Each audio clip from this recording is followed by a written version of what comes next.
Hello everyone. So today we will learn about the chapter of class 9, that is structure of atom. So let's start. सबसे पहले हम इसकी introduction पढ़ लेते हैं. तो चैप्टर का नाम है स्ट्रक्चर ऑफ द एटम. तो हमें पता है कि एक एटम क्या होता है. एक एटम हमें पता है एटम और जो मॉलिक्यूल्स होते हैं ये बिल्डिंग ब्लॉक्स होते हैं मैटर के. मतलब मैटर के ये बिल्डिंग ब्लॉक्स हैं.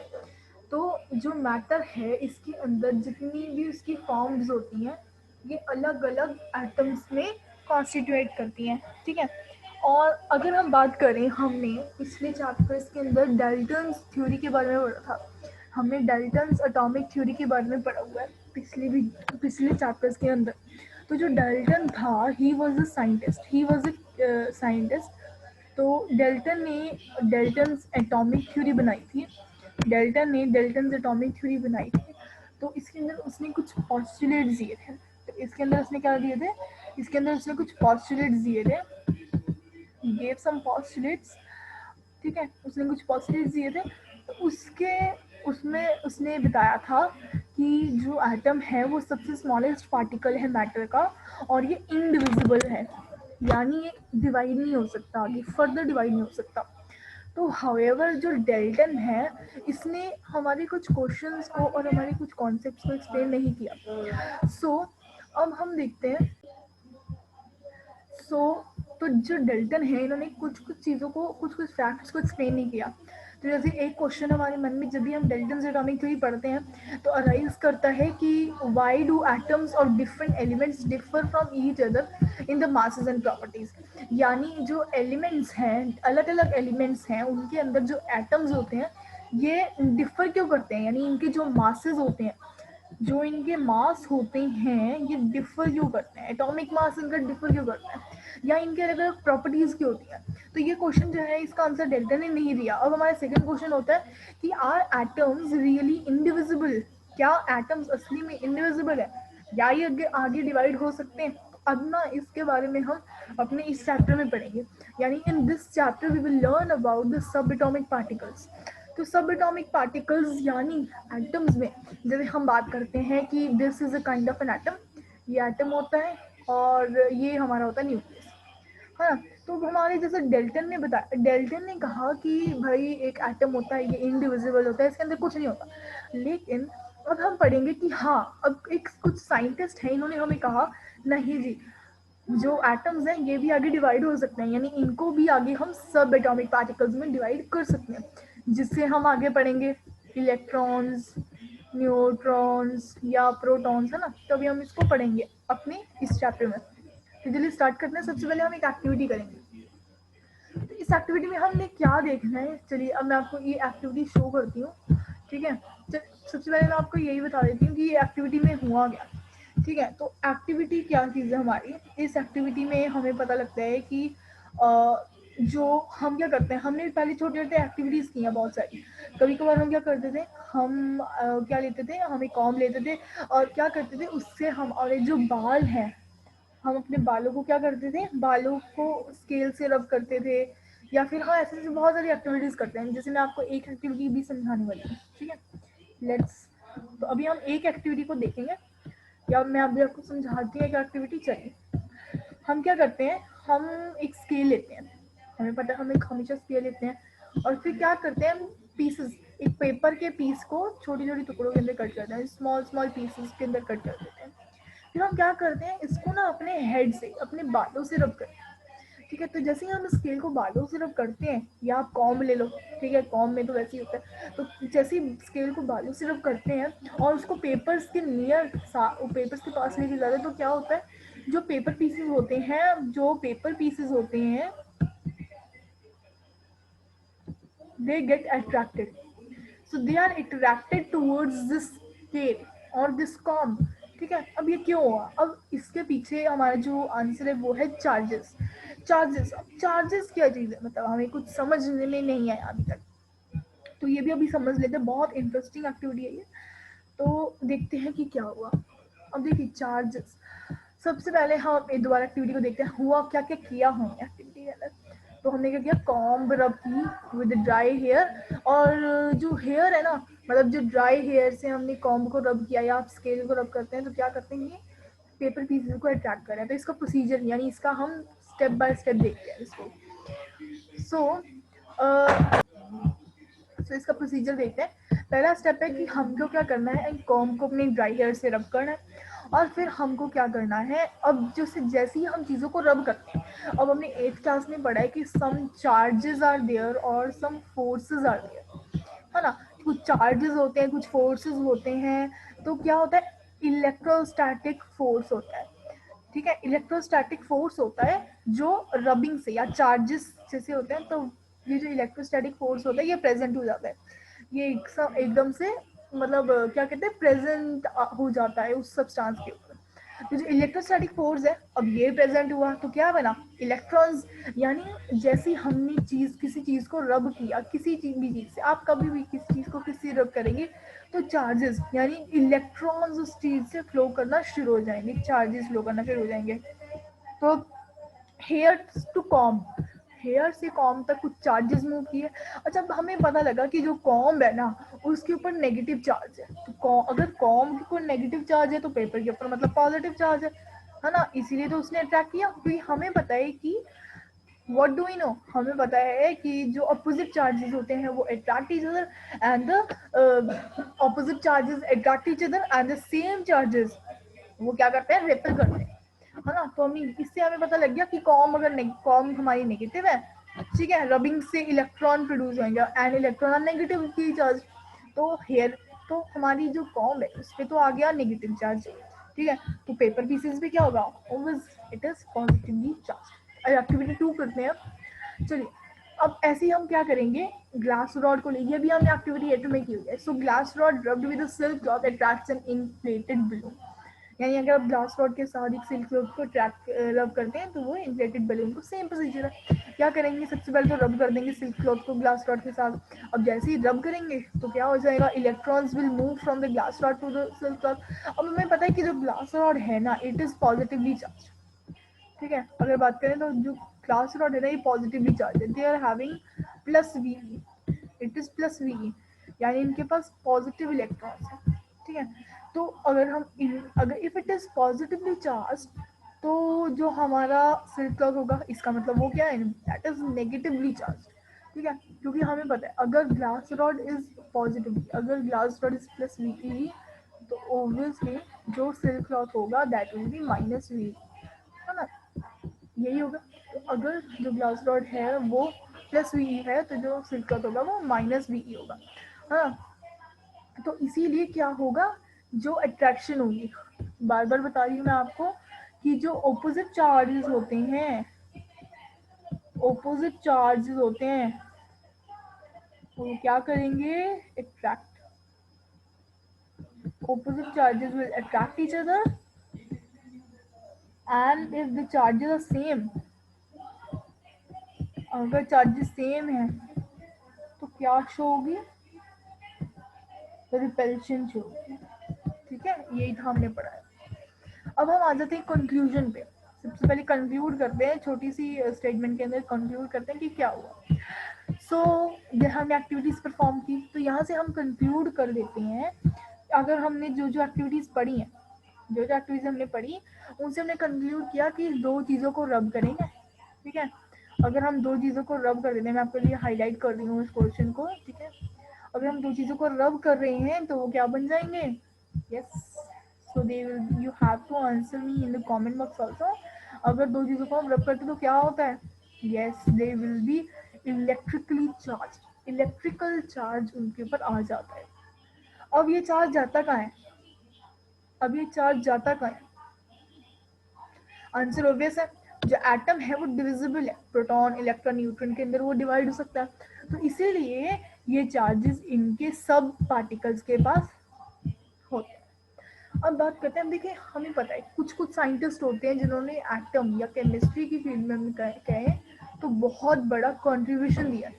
जैसे हमने पढ़ा है the existing of the negatively charge particle, यानी जो इलेक्ट्रॉन होता है। मैं आपको एक बार ना थोड़ा सा रिकैप बता देती हूँ अगर आपको नहीं पता कि क्या चीज़ है ये। So let me explain you once, ठीक है, एक बार एक्सप्लेन कर देती हूँ कि हमारा जो इलेक्ट्रॉन होता है, ELECTRON, इलेक्ट्रॉन, इलेक्ट्रॉन क्या होता है? Electron is negatively charge, sorry, electron, by mistake I written it direction. So electron is negatively charged and हमारी जो प्रोटॉन होता है that is positively charged. ठीक है, तो जो हमारा इलेक्ट्रॉन होता है वो नेगेटिवली चार्ज होता है, प्रोटॉन जो होता है पॉजिटिवली चार्ज होता है। बचा क्या? न्यूट्रॉन। बचा का neutron, neutron is negatively charged. ठीक है, oh sorry sorry sorry, neutron is neutral, it has zero charges. Neutron is neutral. अब मैं आपको बताती हूँ, जो चार्ज है ना, जो हम बोलते हैं कि हर जो एटम है वो स्टेबल होता है एक तरीके से, वो न्यूट्रल होता है, इलेक्ट्रिकली न्यूट्रल होता है। अब इलेक्ट्रिकली न्यूट्रल का मतलब क्या होता है? न्यूट्रल, हमने पढ़ा न्यूट्रल वर्ड, न्यूट्रल का मतलब होता है बैलेंस। न्यूट्रल का मतलब क्या होता है? कि उसने इक्विलिब्रियम मेंटेन की हुई है। इक्विलिब्रियम मीन्स बैलेंस है, सारी चीजें उसके अंदर बैलेंस्ड है। अच्छा, electrically neutral, atom electrically neutral कैसे हो सकता है? गैस, इसका मतलब कि उस एटम के अंदर जितने भी प्रोटॉन्स हैं और जितने भी इलेक्ट्रॉन्स हैं, दोनों क्या है? दोनों का नंबर सेम है। तो देखिए, सपोज कर अब हमें मैथ्स में ही पढ़ा है, जैसे +6 ले लो, ठीक है, और -6 ले लो, तो ये क्या होता है? हमेशा कैंसिल कर जाते हैं ना, यही हमने पढ़ा है। यानी जब भी चीजें जो होती हैं वो सेम होती हैं, तो वो ऑटोमेटिकली क्या करेंगी? कैंसिल हो जाती हैं, जीरो बना देती हैं। एग्जैक्टली, है ना? तो इसीलिए जब भी हमारा जो चार्ज है, यानी हमारा हमेशा जो एटम होता है वो इलेक्ट्रिकली न्यूट्रल होता है। इसका मतलब क्या है? स्टेटमेंट का मतलब क्या होता है? इस स्टेटमेंट का मतलब होता है कि जो हमारा जो एटम है इसके अंदर से जितने ही प्रोटॉन्स होते हैं उतने ही क्या होते हैं? उतने ही इलेक्ट्रॉन्स होते हैं। सो ये स्टेटमेंट से हमें इतना पता लग जाता है कि जितने इलेक्ट्रॉन्स होते हैं उतना क्या होते हैं हमारे चार्ज के अंदर? न्यूट्रॉन्स होते हैं, यानी इलेक्ट्रिकली न्यूट्रल होता है हमारा चार्ज। तो ये तो मैंने थोड़ा सा आपको फ्लैशबैक में पढ़ाया, है ना? तो आपको थोड़ा सा मैंने नॉलेज दी इस चीज़ के बारे में। अब हम बात करते हैं जो नेगेटिवली चार्ज पार्टिकल्स होते हैं, यानी इलेक्ट्रॉन। इसको किसने बताया था? किसने इन्वेंट किया था? जे थॉमसन ने। ठीक है जी। कब इन्वेंट किया था? कब डिस्कवर किया था? 1897 में। और जो प्रोटॉन होते हैं हमारे, ये होते हैं पॉजिटिवली चार्ज पार्टिकल्स। ठीक है, और इसको किसने इन्वेंट किया था? गोल्डस्टाइन ने 1886 के अंदर। तो ये बहुत ज़्यादा इंपॉर्टेंट चीज़ है। अब हम बात करते हैं कैथोड रेज की डिस्कवरी ऑफ इलेक्ट्रॉन्स। अच्छा, थोड़ा सा फिर से पढ़ लेते हैं थोड़ा सा। चलिए, अब मैं आपको पढ़ाती हूँ। चलिए, अब हमने 8th क्लास में पढ़ा है कि आपकी दो इलेक्ट्रोलाइसिस पढ़ा ना 8th क्लास में। तो हमने पढ़ा था कि जो इलेक्ट्रॉन्स होती हैं, जो इलेक्ट्रोड्स होती हैं इलेक्ट्रोलाइसिस के अंदर, वो दो होती हैं, है ना? एक होती है हमारी एनोड, एक होती है हमारी cathode. This is anode and this is cathode. Electrode just आप समझ सकते हो कि इसके अंदर हम ना एक्सपेरिमेंट परफॉर्म करेंगे जिससे चार्जेस फ्लो करेंगे। तो एनोड कौन सी इलेक्ट्रोड होती है? एनोड होती है पॉजिटिव इलेक्ट्रोड, +VE इलेक्ट्रोड होती है हमारी एनोड। और नेगेटिव इलेक्ट्रोड कौन सी होती है हमारी? कैथोड। वेरी इजी, एनोड है पॉजिटिव इलेक्ट्रोड और कैथोड है नेगेटिव इलेक्ट्रोड। तो हमने ये तो अभी थोड़ा सा क्या कहते हैं ना, नॉलेज सी ले ली हमने इस चीज़ के बारे में। अब हम कैथोड रेज के बारे में पढ़ते हैं, या हम बात करते हैं डिस्कवरी ऑफ इलेक्ट्रॉन्स की।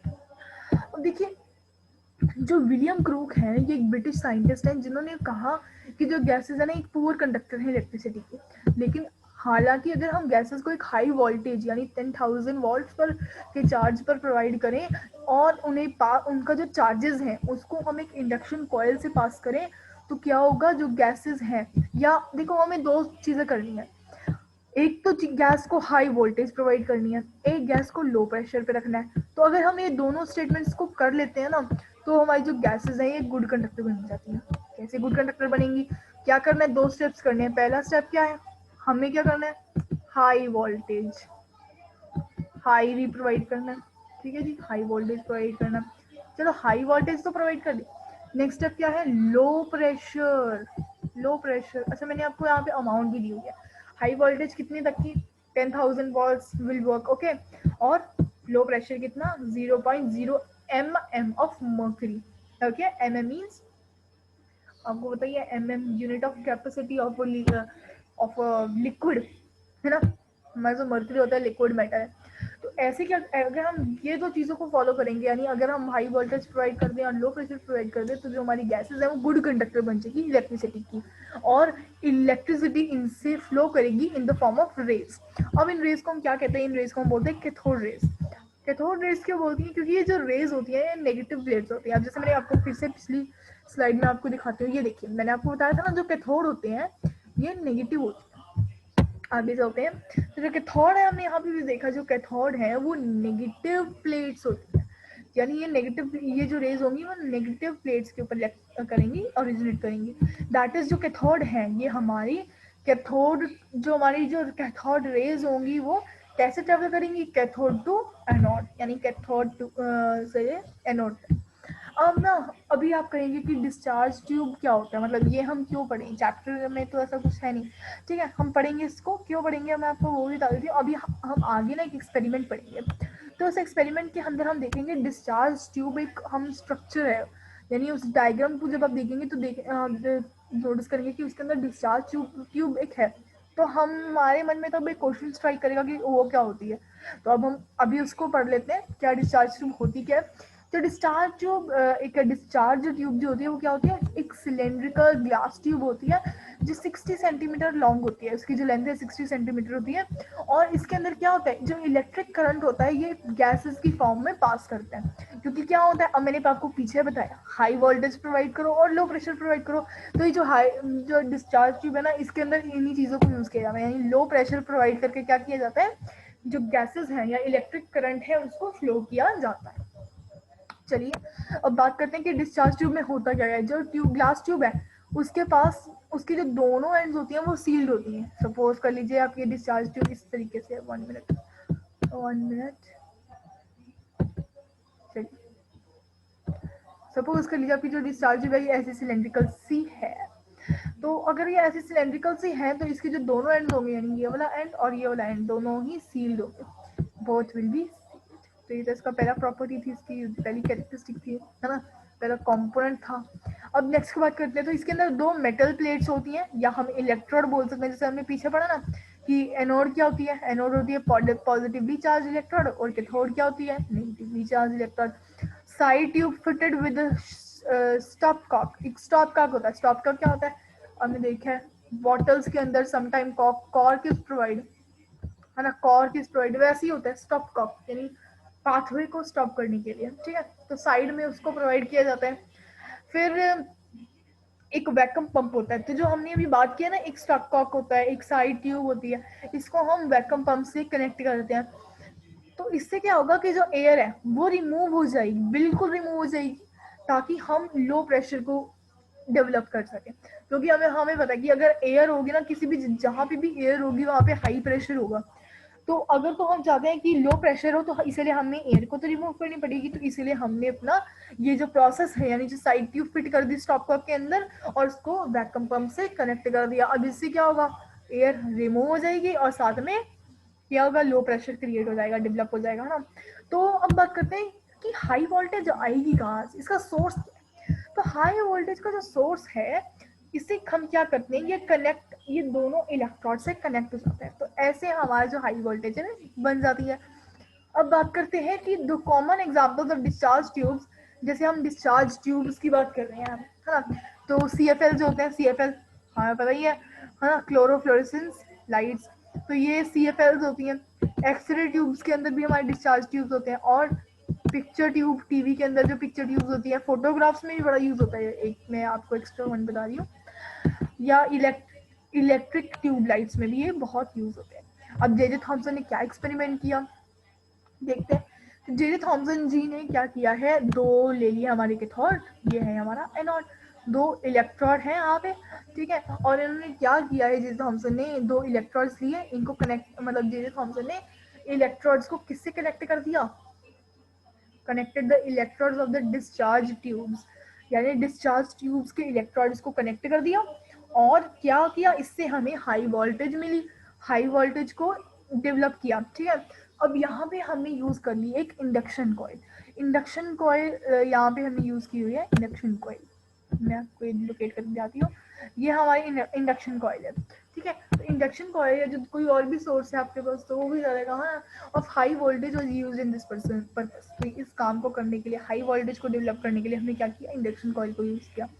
सो the discharge tube was attached to the vacuum pump. अब हमने क्या किया, आप देख सकते हैं डिस्चार्ज ट्यूब कहाँ है, discharge tube is it visible to you, मुझे तो दिख रही है डिस्चार्ज ट्यूब से, हाँ। तो डिस्चार्ज ट्यूब है, इसको हमने क्या कर दिया, वैक्यूम पंप से, वैक्यूम पंप दिख रहा है आपको। So this is the discharge tube, ये डिस्चार्ज ट्यूब है हमारी, ये पूरी डिस्चार्ज ट्यूब ही है भाई, दिख रही है आपको, I am locating it again and again, ये पूरी डिस्चार्ज ट्यूब है, ठीक है। तो डिस्चार्ज ट्यूब के साथ हमने क्या कर दिया, वैक्यूम पंप को कनेक्ट कर दिया। वैक्यूम पंप का let me just colour it, ठीक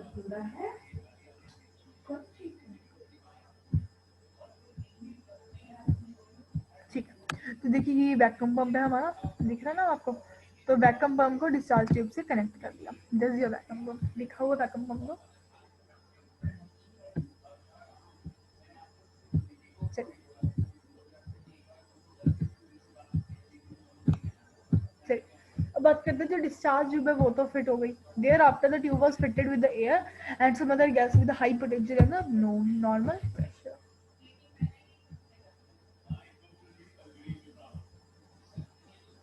चलिए, so being poor conductor of electricity no current flowed through the air, कोई करंट नहीं फ्लो किया, ठीक है, क्योंकि जो एयर है ना ये पुअर कंडक्टर इलेक्ट्रिसिटी की, तो कोई भी करंट फ्लो नहीं किया। Air pressure is reduce to 1 mm of H G. अब एच जी की यूनिट है प्रेशर की, ठीक है। तो जो एयर प्रेशर है वो क्या किया हमने, 1 mm वो डिक्रीज हो गया, रिड्यूस हो गया, मेड। अब जैसे ही हमने लो प्रेशर क्रिएट किया यानी कम किया, तो जो इलेक्ट्रिसिटी है वो क्या होने लगी, फ्लो करने लग गई। और जो ट्यूब है, जो हमने यहाँ पे ट्यूब यूज किया है, कि क्या हो गया, ग्लो कर गया, दिख रहा है ना ग्रीन ग्लो। तो जैसे ट्यूब को प्लेस, और जो ट्यूब है जैसे ही हमने वो प्रोवाइड की, तो जो ट्यूब है वो क्या कर गया, जो ट्यूब होता है ना, तो जो ट्यूब है वो क्या हो गया, वो ग्लो करने लगी।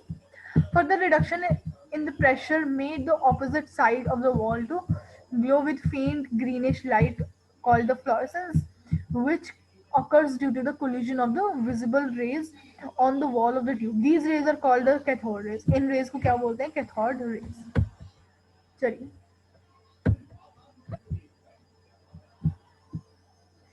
आगे बढ़ते हैं, अब प्रॉपर्टीज की बात करते हैं, यानी कि थर्ड रेज की क्या क्या प्रॉपर्टीज होती है। सबसे पहले तो थर्ड रेज जो है स्ट्रेट लाइन में ट्रेवल करेगी, ठीक है। नेगेटिवली चार्ज होती है फिर थर्ड रेज हमारी, फिर ये फ्लोरोसेंस यानी light, beam of light scatter करती है, हीटिंग इफेक्ट कॉज करती है, एक्स रेज में यूज होती है, एक्स रेज प्रोड्यूस करती है, और फोटोग्राफिक प्लेट्स में यानी फोटोग्राफ्स में बहुत ज़्यादा यूज होती है चीज़ें। तो प्रॉपर्टीज ऑफ कैथोड रेज, है ना, कैथोड रेज जो है वो शेडोज कास्ट करती हैं। कैथोड रेज क्या करती हैं, इनके कारण जो, सपोज कर लीजिए ये देखिए मैंने मैग्नेट प्लेस किया, मैंने मैग्नेट्स प्लेस किए, तो क्या हुआ, जो नेगेटिव है वो पॉजिटिव की तरह अट्रैक्ट किया, यानी यहाँ पे कुछ डिफ्लेक्शन हुई, सम डिफ्लेक्शन ऑकर्ड।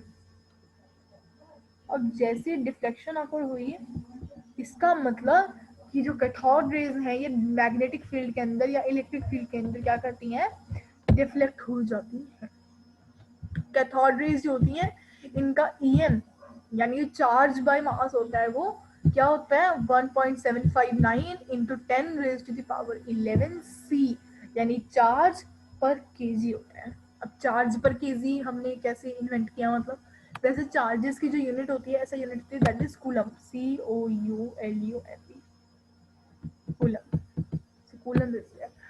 तो चार्ज बाय मास, चार्ज से चार्ज की यूनिट है सी, ये बीच में हमने साइन यूज कर दिया हमने, हाँ, और बाय मास का मास की यूनिट केजी, तो हमने सारा कर दिया। चलिए आगे देखते हैं। सो अभी हमने ना पहला पार्ट ये किया है, so do was the second part on this video.